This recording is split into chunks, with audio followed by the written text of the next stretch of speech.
Paano kaya makakatulong diyan ang, gobyerno, ang DA particularly, sa abonong ito? Na una, ang source natin, ang ginagamit na lagi yung urea 'no, na imported. Papaano kaya ito? Ano pong inyong input dito?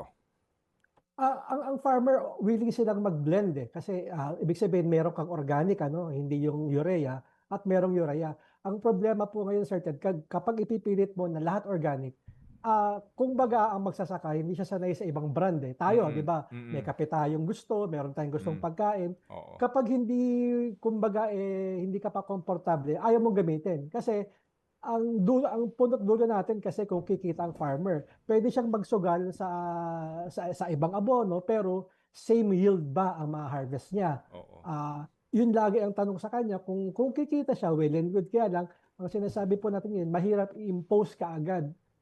Nagkataon na talagang, non-organic ang ginagamit natin, ibig sabihin fuel base siya. Mm. Ah, Puwede sana dahan-dahan, huwag kagyat na ipilit kasi nga po baka hindi naman makaani ng tama, lalong magkadoble-doble ang problem ng magsasaka. At meron pang isang elemento Sir Ted na, bumungad sa atin early this month, yung sinabi ng Pag-asa na malaki ang possibility, 80% ng El Nino.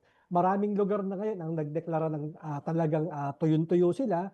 Kaya yung intervention talaga, dadagdag yan. Kung tuyo ang lupa mo, that would mean more, water pump ang kailangan mo para makapagpatubig ka sa iyong, Oo.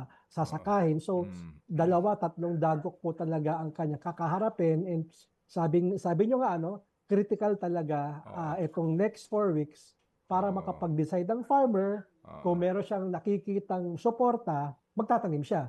Kung wala siyang nakikitang suporta, magtatanim siya pero mainly sa consumption niya, hindi na talaga para, ibenta kasi talagang sobrang laki po. Ang sabi nga natin, this is, beyond, COVID ano, yung COVID logistics lang ang problem. Eto ngayon, Oo. bukod sa logistics, napakataas po ng presyo at Okey. tataas pa kasi, Mm, mm, bumaba nga yung diesel hmm. 3 weeks pero next week ang sabi Tataas na. another 15 to 20 pesos Mm, na mm, dagdag. Kaya, mahihirapan talaga ang farmer kung wala siyang assurance, Sir Ted, Miss Chacha, na hmm. merong suportang darating sa kanya.